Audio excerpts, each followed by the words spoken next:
전미 예수님, 오늘 하느님이시오 사람이신 그리스도의 시 제1권 58장에서 61장 이집트에서의 성가정 함께 하도록 하시겠습니다. 성부와 성자와 성령의 이름으로 아멘. 이 책에는 예수님께서 이집트로 피난하셔서 사셨던 한 3, 4년 되는 것 같은데 그 기간을 58, 59, 60, 61 이 네 장에 걸쳐서 설명을 이제 해주고 있는데 이집트 그러면 대표적인 게 피라미드죠. 그 피라미드가 보이는 정말 거기에서 이렇게 사셨다라고 나오는데 아마도 이 피라미드를 이제 보면 가까이 보면은 이런 거고 엄청나게 크죠. 그래서 이 피라미드가 보이는 곳에서 사셨다 라고 이렇게 거기에 나오는데 그러면은 사셨던 위치가 어디 정도 될까라고 이렇게 한번 살펴보면 일단은 어디에서 출발을 한 거죠? 예루살렘, 여기 예루살렘이 보이시죠? 그러니까 요 위쪽에는 이 위쪽으로는 이제 요게 요르단강, 요게 이제 사해인 거죠. 이제 소금바다 그래서 이제 염해라고도 쓰는 거죠. 그 다음에 이제 헤브론은 엘리사벳이 살았던 곳이고 요 밑에 바로 베들레헴이 있는 거죠. 그래서 아마도 이렇게 피난을 오셔서 여기를 뭐라고 그러냐면 나일강 삼각주라고 그래요. 그리고 여기를 고센 땅이라고 하는데 이 고센이라고 하는 것은 이스라엘 사람들이 이 이집트에서 종살이 할 때 있었던 곳이고 람셋 아무튼 그 지역인데 이게 이제 나일강이에요. 나일강이 밑으로 내려오다가 이제 여러 갈래로 갈라지는 거죠. 그러니까 나머지는 다 사막이기 때문에 여기가 가장 비옥한 지역이죠. 근데 이 피라미드가 어디쯤에 있냐면 이쯤에 이렇게 몰려 있어요.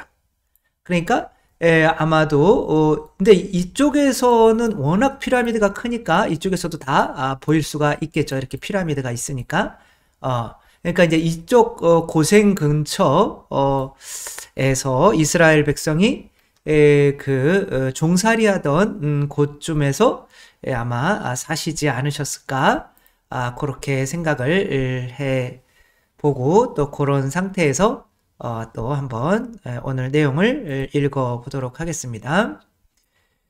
오늘 주제는 이 집에는 질서가 존중이 된다 라고 하는 거죠. 실제로 높고 낮은 거를 따질 때는 예수님께서 제일 높으시고 그 다음에 성모님, 그 다음에 요셉 성인이겠지만 이제 한 가정 안에서 가정이 하나가 되기 위해서 요셉 성인에게 성모님이 순종하시고 또 예수님께서 성모님에게 순종하시고 그러한 장면들이 이제 많이 나오죠.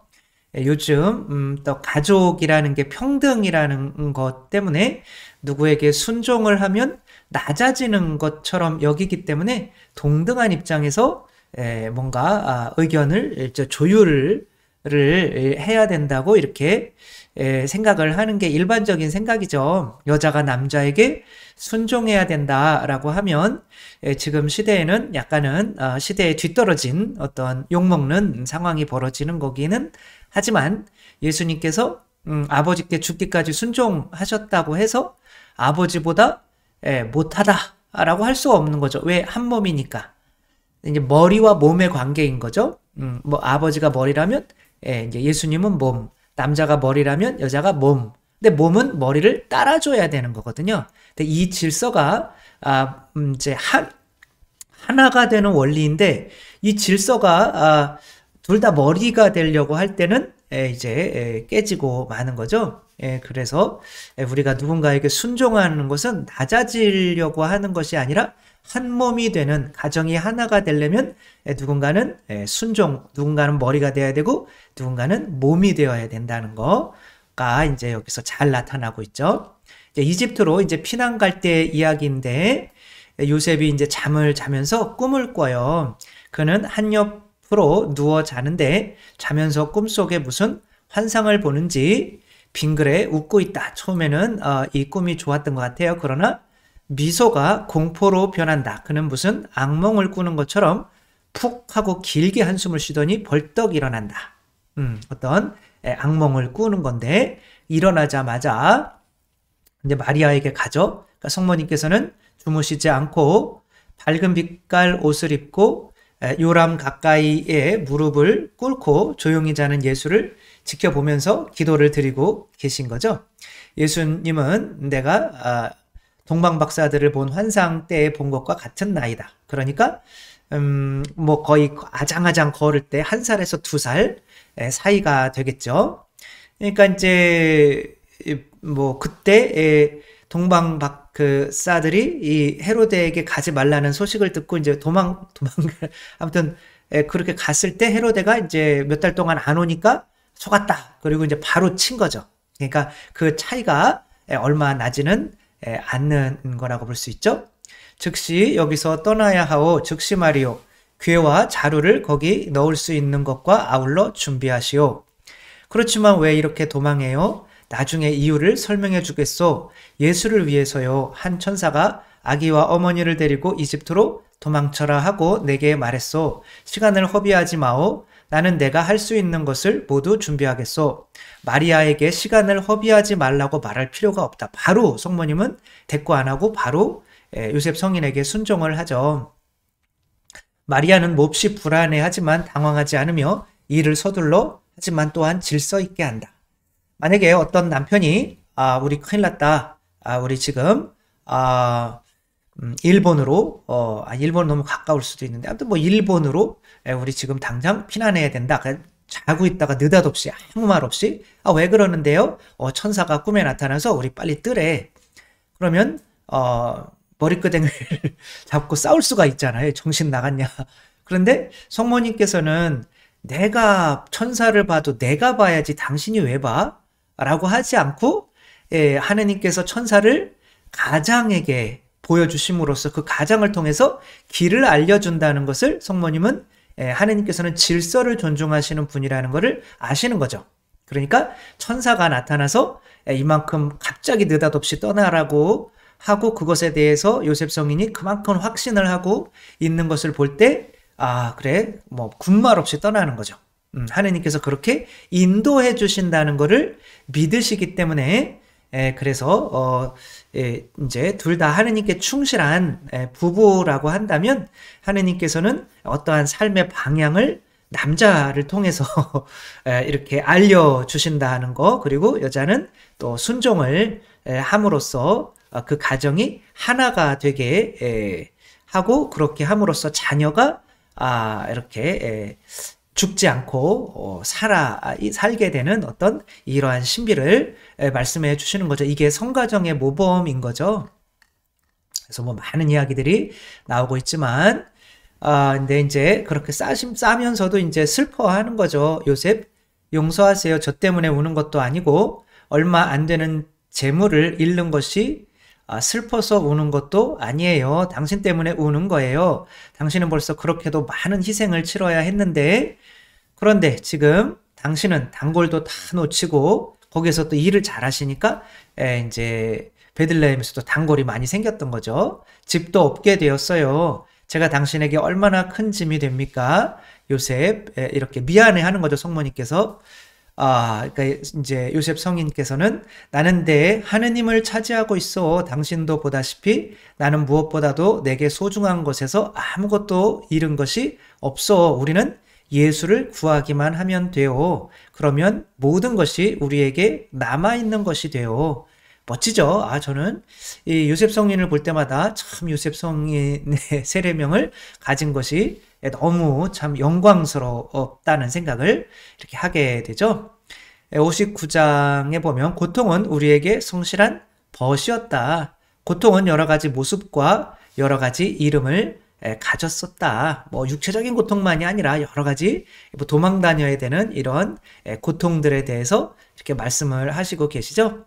여기서 이제 특별히 조금 이 신학적인 것을 이제 설명을 예수님께서 해주시는데 바로 성모님께서 동정이 아니시다.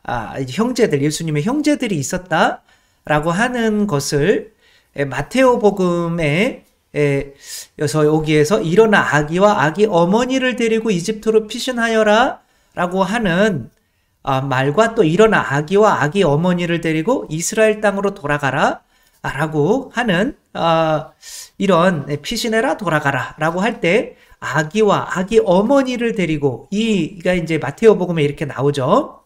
근데 이것을 가지고 예수님께서 그 말 안에 성모님께서 평생 동정이셨다라고 하는 그런 뜻이 들어있다라고 설명을 해주시는 건데 저도 이걸 보면서 야 어떠한 신학자에게서도 들어보지 못한 그런 말씀을 이렇게 해주시기 때문에 한번 읽어볼 필요가 있다고 생각을 합니다. 이 마지막 환상은 마테오복음에 두 번 말한 어떤 특별한 점을 두 번 되풀이한 어떤 구절을 해명한다. 일어나 아기와 아기 어머니를 데리고 이집트로 피신하여라. 마태복음 2장 11절 일어나 아기와 아기 어머니를 데리고 이스라엘 땅으로 돌아가라. 그런데 너는 마리아가 자기 방에 아기만 데리고 혼자 있는 것을 보았다. 마리아는 자기들이 진창이고 부패한 만큼 자기들과 같은 인간이 날개와 빛이 될 수 있다는 것을 인정하지 않고 아기를 낳은 후에 마리아의 동정과 요셉의 순결을 인정하지 않는 사람에게서 많은 공격을 받는다. 그러니까 예수님이 말씀하시려고 하는 거는 자기들이 음탕한 사람이기 때문에 당연히 이 성모님과 하느님의 아들을 낳은 성모님과 요셉 성인이 같이 동침을 하지 않았을 수가 없다라고 생각하는 거는 본인들이 음탕한 사람들이기 때문에 그렇게 본다는 거죠. 그러나 우리 성인들 중에는 평생으로 같이 사시면서 동정으로 우리 동정을 지키십시다 라고 사신 분들도 여럿이 있으시잖아요. 그리고 그 기록에 보면 그 동정을 깨지지 않기 위해서 얼마나 노력을 했는지. 그러니까 보통 사람들도 동정을 하느님을 위해서 봉헌을 하는데 하느님의 어머니, 하느님을 모셨던 이 태중에 또 다른 어떤 그런 성적인 쾌락을 위해서 또 그렇게 그런 것 때문에 또 다른 그 자리에 인간의 아들을 잉태한다?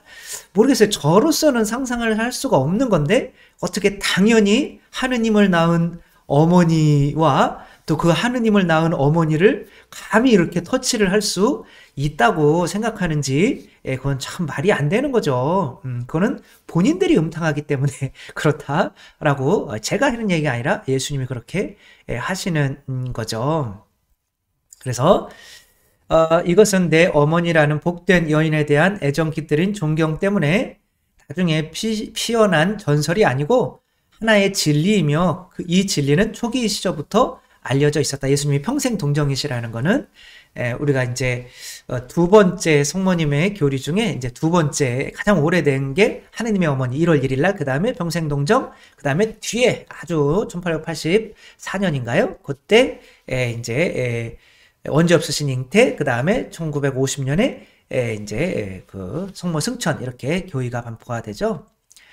마테오는 다음 세기에 난 사람이 아니라 마리아와 동시대의 사람이었다. 그러니까 그분의 동정성을 알았다는 거죠. 마테오는 순전하고 보잘것없는 이야기를 믿기 잘하는 시시한 무식장이나 미개인이 아니었다. 이렇게 공부한 사람이죠. 이렇게 회개를 하는 사람이니까. 그는 너희가 지금 셀이라고 부르고 우리 시대에는 염셀이라고 부르는 그런 사람이었다. 그를 보고 듣고 이해할 줄을 알았고 진리와 오류를 구별할 줄을 알았다.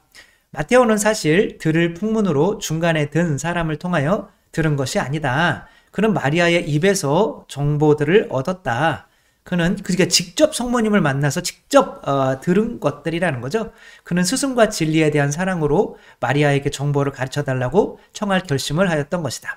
그러니까 마테오복음 안에는 뭐 그 처음에 저기로부터 시작하죠. 뭐죠?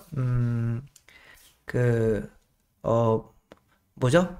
족보로부터 시작을 하는데, 그 족보에서 뭐 아브라함은 이삭을 낳고 이삭은 야곱을 낳고 이삭은 야곱을 낳고 뭐 이렇게 나가는, 남자가 낳는단 말이에요. 이스라엘 어떤 사고방식으로는. 근데 맨 마지막에 가서는 요셉과 약혼하였는데 마리아가 예수를 낳았다. 이렇게 나와요. 그러니까 이런 거, 그 말 하나에 다 남자가 낳는데 여기서는 성모님을 통해서 예수님이 태어났다.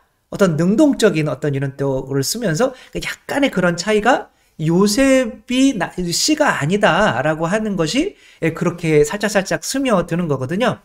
여기에서도 아기 어머니를 데리고라고 하는 말에 바로 어떤 동정성이 깃들어 있다, 이렇게 말씀을 하시는 거죠. 우리가 그냥 넘어가는 말인데도 여기에 아주 중요한 내용이 있다는 거죠. 그래서 야고보, 유다, 시몬, 요셉은 마테오와 동시대 사람이었다. 이게 예수님의 형제들이라고 성경에 나오죠. 그러므로 마테오는 만일 여러 가지 설명이 있었다면 그것들을 쉽게 대조할 수 있었을 거다. 만약에 그들이 형제였더라고 하면 그 형제들에 대한 어떤 내용이 분명히 있었을 거다라는 거죠. 근데 마테오는 일어나 내 아내를 데리고라고 한 번도 말하지 않고 아기 어머니를 데리고라고 말한다. 그는 처음에 요셉과 약혼한 동정녀 마리아의 남편 요셉이라고 말하였다. 그러니까 처음에는 이게 요셉과 약혼한 동정녀, 그리고 마리아의 남편 요셉, 그러니까 아내라고 이야기하는 게 당연한 거죠. 그러니까 이때의 어떤 용어를 쓸 때는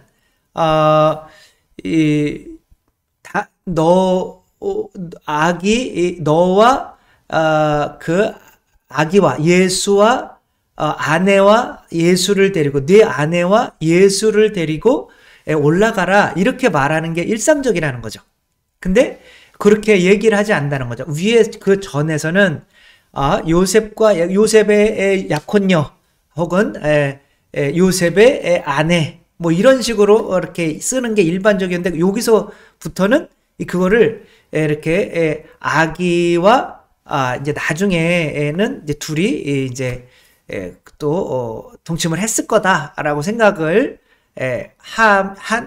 한다면 사람들이 요셉, 예수와 마리아를 데리고 가라. 아이가 아니고 요셉 어떻게 되는 거야? 예수와 내 아내를 데리고 올라가라, 이렇게 해야 되는데 말이 뭐라고 하는 거예요? 일어나 내 아내를 데리고 그래, 그 말하지 않고 아기 어머니를 데리고 가라. 그러니까 완전히 구별되는, 나의 아내가 아니라 아이 어머니로 구별되는 이런 말을 썼다는 거예요. 그래서 이때 아내라는 말은 전혀 욕되거나 한 것처럼 히브리인들이 그렇게 거부하는 말투가 아니었다는 거죠. 그러면서 성경에 나오는 이야기들을 쭉 써요. 성경 첫머리에서 이리하여 남자는 아내와 어울려 한 몸이 되게 하였다. 창세기죠, 그렇죠? 또 뭐 그를 짝이라고 부르고, 그러니까 내 아내라고 불러라. 나는 뭐 그 남자에게, 제 아비에게서 났으니 제 어미라고 부르겠다. 이렇게 이 부부에 대한 이런 게 자식의 누구 애 엄마 이렇게 안 부른다는 거죠. 그러니까 너와 요셉의 엄마를 데리고 가라. 이거는 너와 예수와 네 아내를 데리고 가라, 이렇게 얘기하는 게 일반적이라는 거죠. 그런데 마테오는 그렇게 안 썼다는 거죠. 너와 예수의 어머니를 데리고 가라. 그러니까 마치 부부가 아닌 것처럼 이런 단어를 쓴다는 거죠. 그래서 뭐 굉장히 많은 나오거나 마홀론의 아내 모압 여자 엘카나와 그의 아내에게 축복하였다. 뭐 이런 식으로 뭐 토비트서에서도 뭐 이런 그런데 토비트는 자기 아내와 아들을 데리고 왔을 때, 이렇게 항상 이 이스라엘 문화에서는 아내라는 말을 쓰는 게 적합한 거지 아이의 엄마라고 그렇게 쓰지는 않는다는 거죠. 근데 이 마테오는 성모님께서 평생 동정이시는 것을 알았기 때문에 아내라는 말을 일부러 안 썼다라고 이렇게 말씀을 하시는 거죠. 그래서 마르코복음 10장에는 아내를 버리는 사람이 있고, 루카는 4번 계속해서 엘리사벳을 지카리아의 아내라고 부르고 8장에는 후자의 아내인 요한나라고 부르고 그런다는 거죠. 너희들이 보다시피 이 아내라는 명사는 주의 길을 걸어가는 사람들에 의하여 금지된 단어가 아니었고 하느님과 그분의 놀라운 업적이 화자에 올랐을 때에는 말해서 안 되고 더구나 써서는 안 되는 불결한 단어가 아니었다는 거죠. 그러니까 천사가 아기와 아기 어머니를 하고 말할 때 마리아가 요셉의 아내는 아니면서 예수의 친어머니셨다는 것을 너희에게 증명하는 것이다. 이렇게 말씀을 하시는 거죠. 마리아는 언제까지나 요셉의 동정녀인 아내로 있을 것이다. 그래서 아무튼 한 단어에서도 이러한 신학적인 이야기를 해볼 수가 있다라고 말씀을 하시는 거고요. 이집트에서는 어떻게 성가정의 모습이 있었는지 말 한마디도 안 하지만 이 평화로움이 어떻게 가정이 이렇게 평화로울 수 있을까? 그런 걸 한번 느껴보라는 거죠. 여기는 이집트이다. 사막과 피라밋이 보이므로 의심의 여지가 없다. 아주 하얀 작은 단층 집이 하나 보인다. 매우 가난한 사람들의 초라한 집이다. 그리고 이 집을 이제 또 자세하게 설명을 하죠. 마리아는 촌스러운 베틀에 앉아서 옷감을 짜며 아기를 살핀다. 자기의 일도 하면서 아기도 이렇게 살피는 어머니의 모습. 나는 요셉을 알아본다. 요셉이 이제 일 끝나고 돌아오는 거예요. 나이는 많아야 40쯤 되어 보인다. 그러니까 성모님과 혼인할 때는 30 후반이었다는 거죠. 30대 후반. 그러니까 예수님께서 이제 공생활을 시작하실 때는 70대가 되셔야 되는데 그러니까 아마 60대에 돌아가시지 않았을까? 이렇게 생각을 하게 되는 거죠. 마리아가 미소를 짓고 아기는 좋아서 소리를 지르며 잡히지 않는 팔을 내민다. 세 사람이 한데 모이자 요셉은 몸을 굽혀 아기에게 과일 한 개를 주는데 모양과 빛깔이 사과 같다. 나는 마리아가 서둘러 요셉에게서 연장을 받아 요셉이 거치적거리는 것 없이 아기를 안아줄 수 있게 하였다는 말을 잊을 뻔했다. 그러니까 성모님께서 요셉 성인 이제 작업을 목수시니까 하고 연장을 가지고 왔는데 예수님을 잘 안을 수 있도록 연장 먼저 이렇게 받는다는 거죠. 성모님께서. 그러니까 성모님께서 요셉 성인을 얼마나 존중해 주셨는지가 이렇게 잘 나타나고 있죠. 집 울타리 안으로 들어가서 요셉은 아기를 땅에 내려놓고 마리아의 배틀을 들어 안으로 들여가고 그 다음에는 염소젖을 짠다. 요셉은 그냥 일만 하는 거죠. 그래서 이제 자기를 존중해주고 또 이렇게 아기를 또 예수님처럼 아니구나, 아기가 예수님이죠. 그렇게 하느님의 자녀로서 이렇게 내가 해야 되는 일을 아주 충실하게 집에 들어와서도 해야 되는 일을 하는 거죠. 내가 한 가지 주의한 것은 이런 것이다.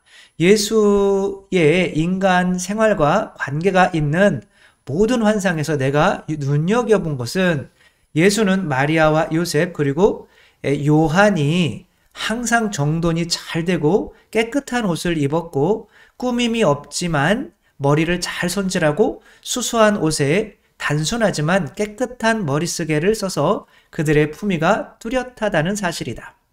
그러니까 어떤 굉장히 비싼 거로 치장을 하고 있지는 않지만 항상 정돈이 돼 있고 뭔가 깨끗한 상태였다는 거죠. 그래서 저도 또 다른 데에 나오는데 성모님께서는 침대가 항상 아무도 한 번도 자지 않은 침대처럼 깨끗이 정돈이 돼 있었다. 그거를 읽고 예수님이 돌아가신 것보다 더 큰 충격을 받았어요. 그래서 제 침대를 보니 이건 말이 아니더라. 그래서 그때부터 일어나면 항상 침대를 아주 깨끗하게는 아니지만 그래도 이렇게 이불을 정돈해 놓는 습성이 생겼죠. 그리고 또 옷을 또 입어도 이렇게 또 아주 단정하게 입지는 않아도 또 너무 흐트러지지 않으려고 이제 그런 모습들, 그게 바로 질서가 나와 함께 있다라고 하는 그런 표양이 되는 거죠. 그래서 머리도 웬만하면 조금 이렇게 기르지 않고 좀 이렇게 잘 짧게 자르려고 노력을 하고 있죠. 요셉은 마리아가 저녁을 준비하는 동안 자질구레한 일을 좀 더 하려고 작업대 위로 몸을 굽힌다.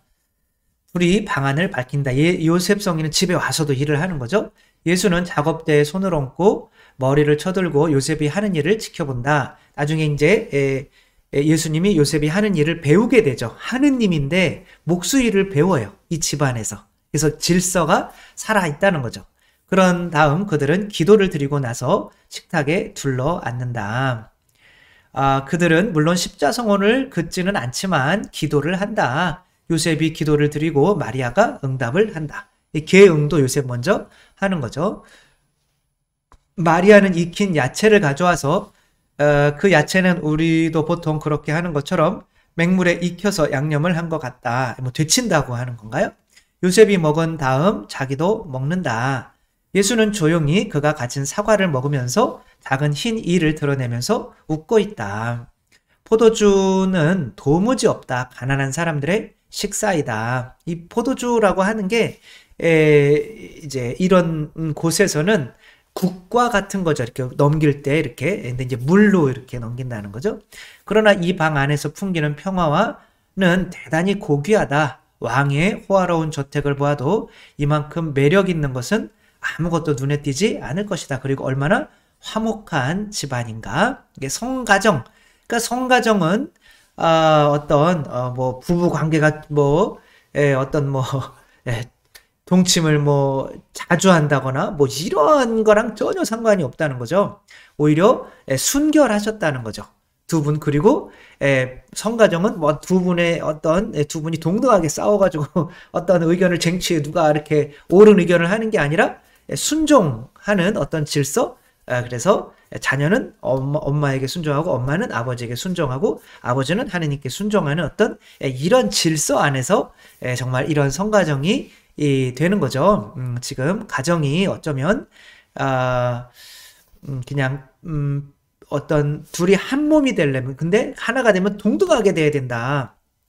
동등한 건 맞지만 누구는 머리가 돼야 되고 누구는 몸이 될 수밖에 없다는 거. 그래서 한 명은 머리이기 때문에 하느님으로부터 어떻게 해야 되는지를 기도 안에서 받아야 되고 또 한 명은 그 받은 것을 또 순종을 해야 되는, 그래야 한 몸이 되는 이 삼위일체의 신비가 잘 요즘 가정에 적용이 안 되고 있다라고 이렇게 하고 있죠. 그래서 61장 이 집에서는 질서가 존중된다. 굉장히 중요하다는 거죠.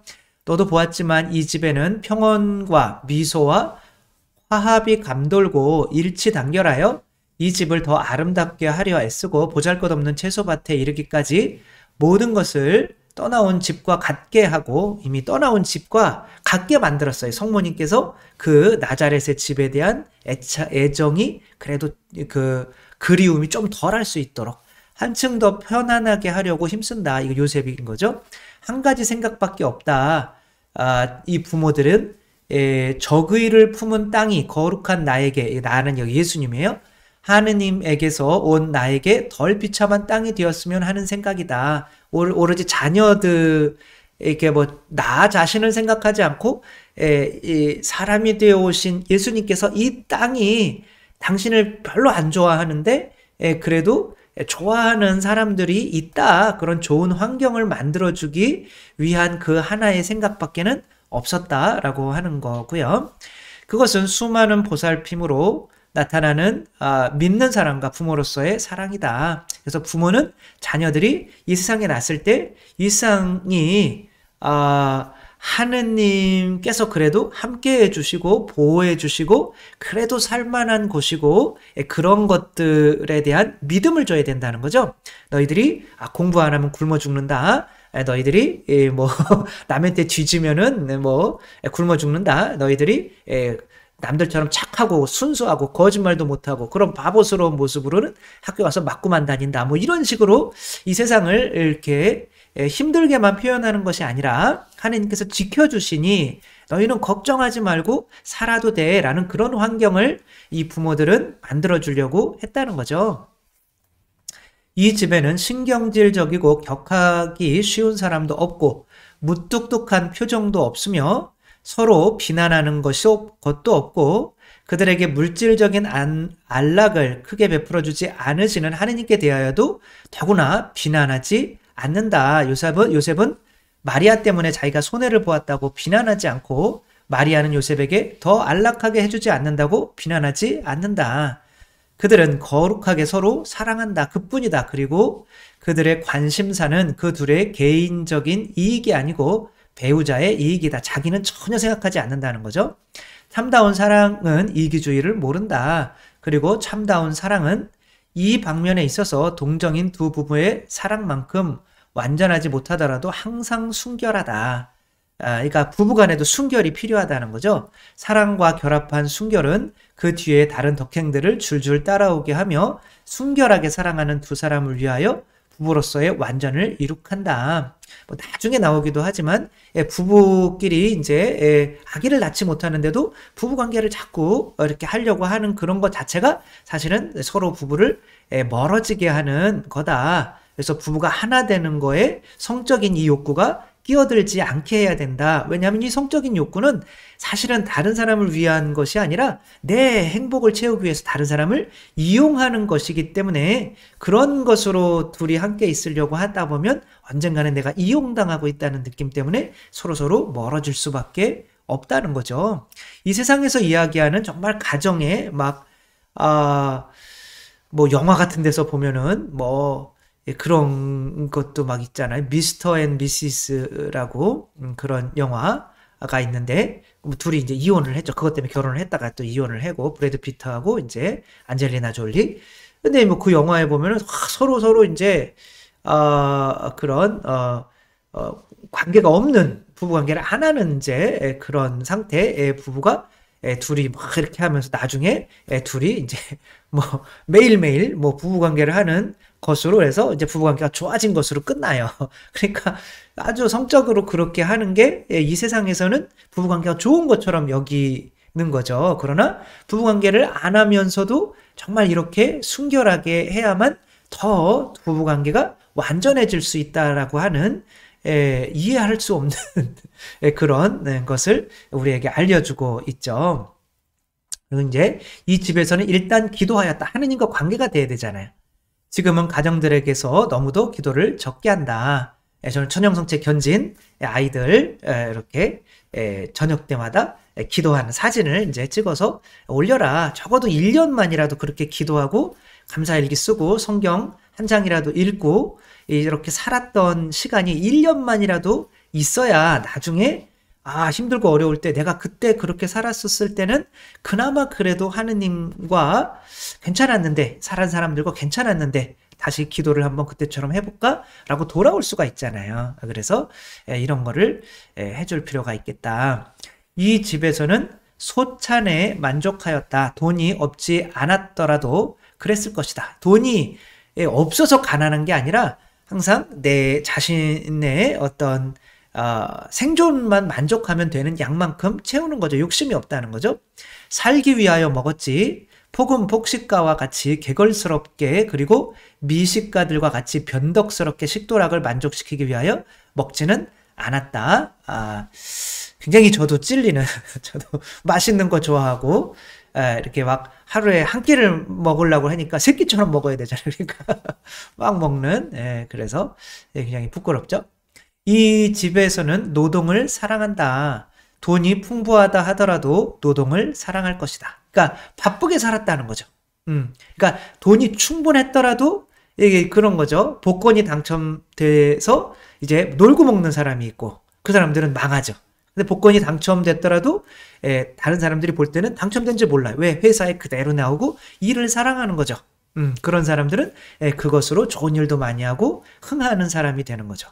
그러니까 노동을 사랑하는 사람의 집과 정신에는 여러 가지 얼굴을 가진 악습이 들어가지 못한다. 배 땡땡 부르고 한가하고 돈 있고 한 사람들이 또 큰 어떤 죄를 짓게 되는 거죠. 그리고 악습이 거기에 잘하지 않기 때문에 상호 간의 애정과 존중과 존경이 발전한다. 그 일을 열심히 하는 사람들 안에서 서로 아내는 아내의 일, 남편은 남편의 일을 열심히 하는 안에서 서로 존경해주고 그런 것들이 있는 거지. 뭐 우리 뭐 은퇴하거나 뭐 삼식이 막 그러잖아요. 그래서 이게 삼룡인데 아무튼 세 끼를 다 먹으면 삼식이라고 그런다고. 근데 이제 그래가지고 그러는 거죠. 그래서 이제 남자분들도 이제 은퇴를 하시더라도 뭐 다만 뭐 어디 가서 이렇게 조금 그래도 다만 얼마라도 이렇게 일을 해서 또 벌어서 그런 이렇게 그런 게 참 좋은 것 같다. 순결한 분위기 속에서는 성덕의 꽃이 필 미래의 가정을 이룩할 다정스러운 자식들이 무럭무럭 자란다. 그렇게 부모들이 열심히 일하는 모습을 보고 우리들도 열심히 공부하고 열심히 일해야겠구나. 근데 부모님이 일하는 모습이 전혀 없는데 너희들은 공부해라 그러면 부모님들이나 잘 아시지 뭐 이렇게 생각이 들 거 아니에요. 그래서 하느님께서도 여태 아버지께서 여태 일하시니 나도 일하는 거다.